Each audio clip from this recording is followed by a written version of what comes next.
a new start and a new project. This one is pretty big and has a lot of work to do. So what I'd like to do is to show you around this property here, which is called HighFields, and it's a Victorian, end of Victorian era property built in 1899 I should say, and it has 10 bedrooms, a servants' quarters, and it's fire damaged inside. You know I like fire damaged properties, so let's go and have a good look around. You can see here in the garden that this would have been the turning circle for the carriages around here, and we've just come from one of the gates into the property. Some huge trees we're going to have to remove, and we've started to remove them on the other side of the project as well. And there's quite a bit of garden to this. So there's a lovely little alcove and garden here, where we're going to draw a road through here so that you can drive in one side and out of the other, and start to see some of the wear and tear that's happened on the house. And this would have been the front door, which has been boarded up because it's been broken into a couple of times. And here we're seeing the octagonal front to this room. We'll have a look from inside as well. And then up to here you can see the row of pine trees. That's really where the property land is going to finish when we finish the development plan. But there's another acre behind there where we're going to put some new build properties as well. Let's go and take a look round. We're going to have to crawl in through the back gate. This is just another aspect of the property, and you can see there's a lot of ivy growing up here that's covered sort of 4 of the windows, and then up into the attic rooms. There's only part of the property that's been extended into the attic rooms, and the other half is just a loft space. Very, very big rooms inside there. And over here we can just see sort of a stable and what will probably turn into a garage or perhaps another annex, but that's the stable section there. And this is the courtyard, so you can see now this building here that we can probably transform at some other later stage, but garages and so on. It's got a lovely bricked out area here, and then if you come around here you can just see this is the back door. Now there are several back doors, but this is the one that's been boarded up, and this is how we get in, so have to duck pretty low to get inside there. So follow me, we'll go and have a look at what's inside. Here we are in one of the kitchens, and this one's got a lovely inglenook fireplace. The chimney would go right the way up here. We can put something like a wood burner or something in there, and this has got to be reconfigured so it makes a lovely kitchen, because round here there's another room that's kind of kitchen-esque as well. And you can see it sounds so hollow, doesn't it? This has all had a fire in it just in the next room along, and the damage has just really been on the paintwork and so on. We're going to have to do a lot of clearing up in here. Most of the ceilings and walls and plastering is going to have to come back down one room at a time. That's the way to go about it. But you can see the size of this and just the sheer height of the ceilings. I'm not the tallest person in the world, but you can still see there's several feet above my hand. I'm going to show you around what would have been the servants' quarters. This is where they would have prepared the meals. And then opposite here is kind of another little room where perhaps shoe cleaning, laundry and so on would have happened. Now, if you come into this room, you can see over here that we've got an underpinning problem. The trees outside, their roots have come underneath the house and have started to shift the brickwork. And this part here is where it's coming away. There's several sections. Now we're discussing with people whether or not that needs to come down, or whether we can restore it to what it was, see if we can underpin it properly. There's lots of different ways to do that these days, but we will be looking at it. And if you see closely, there's a crack that goes all the way down around the floor and under here and all the way into the corner, where that particular section of the house literally is falling off. But thankfully, it's only a tiny corner of that. So let's go into the main part of the house and see how the Victorians would have lived. So you might remember the very big front door that we had, and if you could get through, then you would come into this section of the hallway. Now, we've had a couple of keys being cut for these doors. We're not using them at the moment, but that would be the entrance into this beautiful wide hallway here. A lovely little corner seat down here. Just imagine sitting there reading a book in the summer, can't you? Waiting and watching which carriages came around to visit. And it's got this lovely Victorian wallpaper on the walls just here. This is pretty much in good nick, and we can restore that, make it look beautiful again. It's so stuck to here, it's not like our normal wallpaper that just peels off. So this is the front hallway. Let me take you into what would be the front lounge.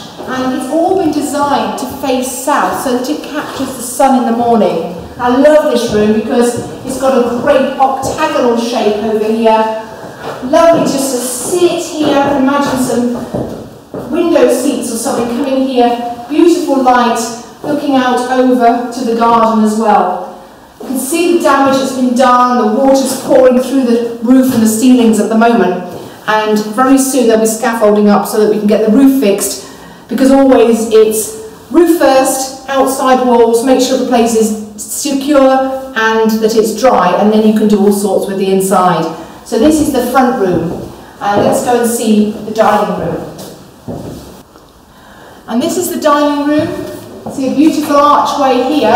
Can make something of that, can't we? But over here you can see where the fire occurred. And what's happened is the sofa's caught light and it's really literally gone through the floorboards. You can actually see some of the springs down inside there as well. This is where the main effect of the fire has been. You can see right out to the outside, up through the lath plaster ceilings up there. And of course that can all come down, we can replaster. So the solidity of the house allows us just to change what's going on. We can get rid of the old, put new plastering up, and the actual frame of the house is what makes it such a unique property to be able to restore.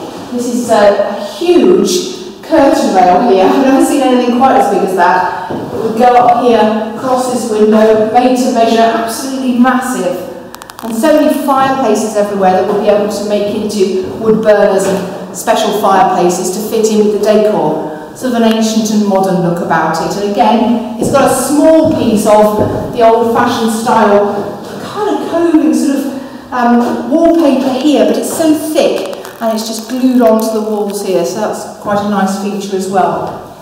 There's actually one more huge room downstairs. Going down into what will be the library, you can see there's a change from the Japanese oak floorboards in the hallway, which are beautiful, into this tiled area. And this is quite common in Victorian eras, this tiled area.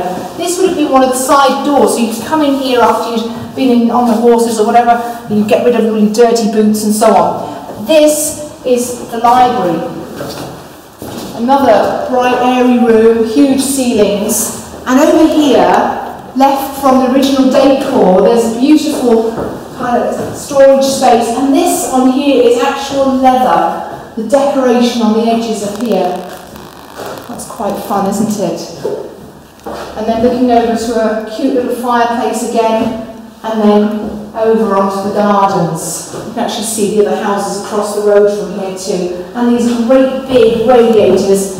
Now, the pipes of this property have been taken a few times, but there's no way on earth they can actually even lift those. So some fantastic ancient features to this property. Just across here, it's kind of a toilet bathroom. Again, not the normal size of things. So what we're going to have is a big bathroom, shower, and toilet area. Here's the bathroom for downstairs, and again just beautiful tiles on the floor, and then all the way around here you can see there's one of these very tall toilets with the long chains and so on. Very old-fashioned, aren't they? But amazing, and that would have been part of the systems they had. There's another couple of those around the house as well. So follow me up this grand staircase that comes all the way up and around the house. Absolutely wonderful, in a lovely sort of rectangular shape. And up at the top of the stairs we start to see all that space that could be used, but hey, there's still 6 main rooms in this main part of the house. So come and have a look at the blue room.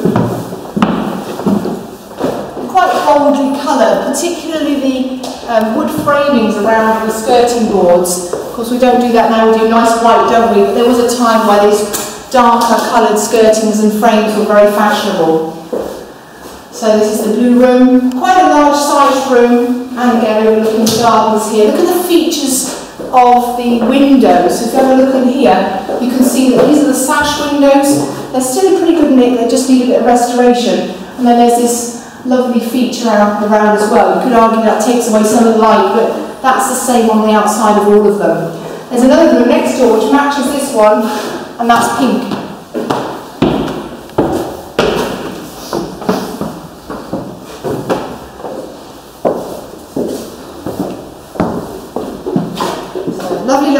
room in here with a cute fireplace again. These are very lovely, more plain and simple. Nice little fireplace there, and pretty much equal to the other one next door. Amazing, another amazing room. So let's go find a big one next door. This is the yellow room, and this is one of the most damaged from water. The roof above here has been gushing water for years. You can see this is all efflorescence here, but it's also started to grow with lichen and green mould and everything up here. So the other side of the wall, there's actually plants growing through it. Another, fireplaces are very vivid colours, aren't they? And there's some screens over here that we tried to just put something to barrier off the cold and so on coming in there. When we get to doing the windows, I'll show you all the details then of how we restore the windows and how we can make them double glazed or triple glazed in some instances, just to give some more security and also to give some warmth to the property. This is my cute little cubby hole. You see, I think this looks more like a sauna than a laundry room, but this is where they'd have kept all the blankets. It's like an airing cupboard. Some great big cupboards in here. These ones slide, and who knows what's in here.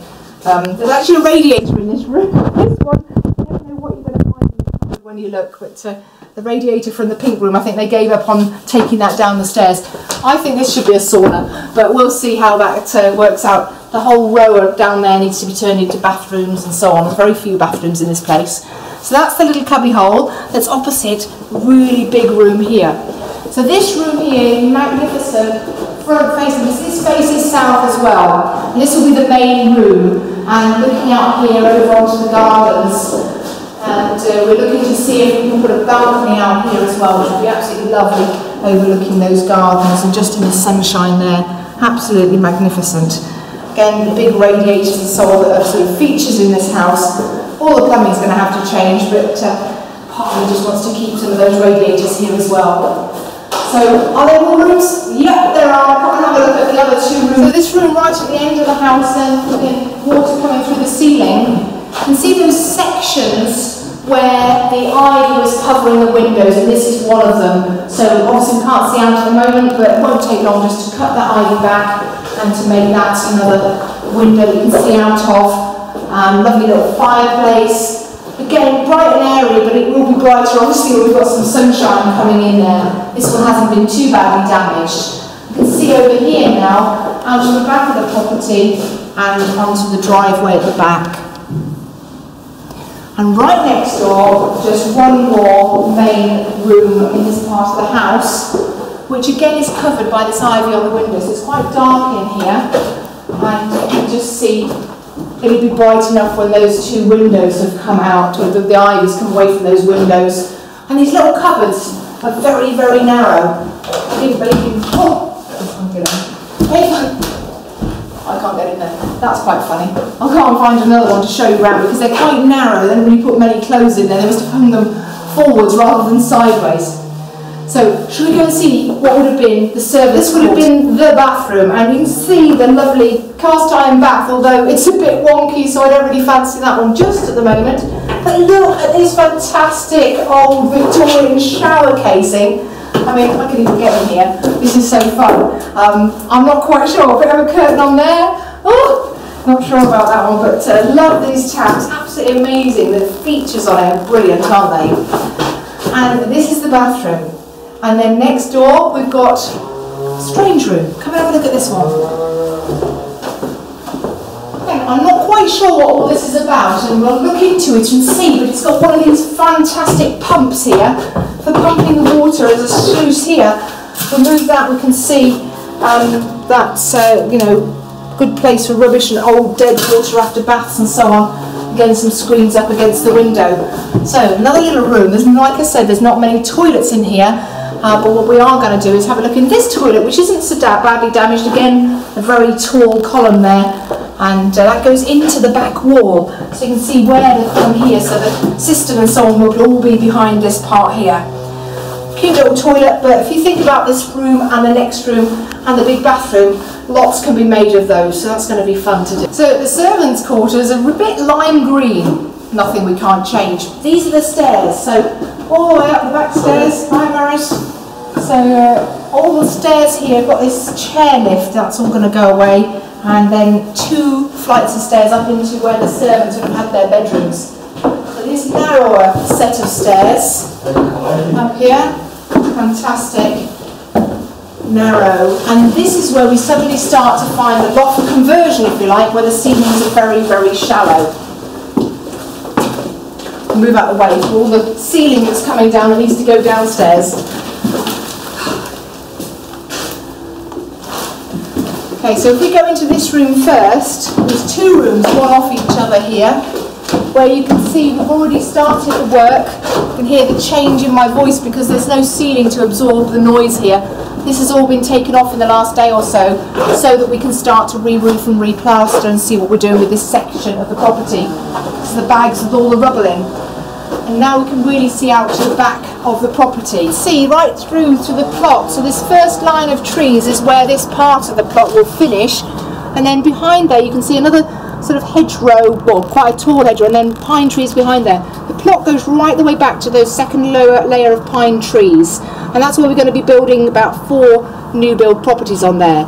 And then over to the side you can see the wall and then some more pine trees the other side. So the plot goes right the way to those pine trees at the other side of the wall. So we'll be able to reconfigure this and bring a road up the side over on the far side over there to the plots at the back. So there's another couple of rooms over here to mind the steps as we go. And first of all we'll go into this little room. Again, all the eaves are here and making the room kind of quaint and cute. Nice wallpaper. You can see the mould coming up on here again. There's always some great mould around on top of the wallpaper here.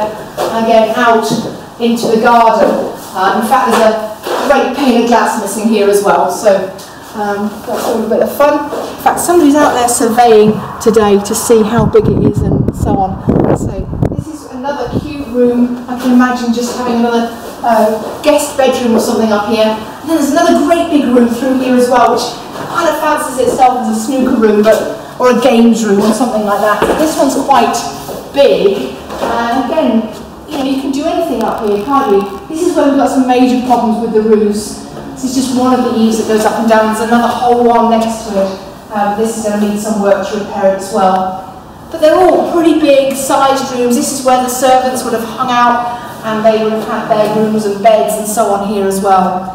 So that's the house. It's pretty enormous, quite a lot to do, but like eating that elephant, one bite at a time.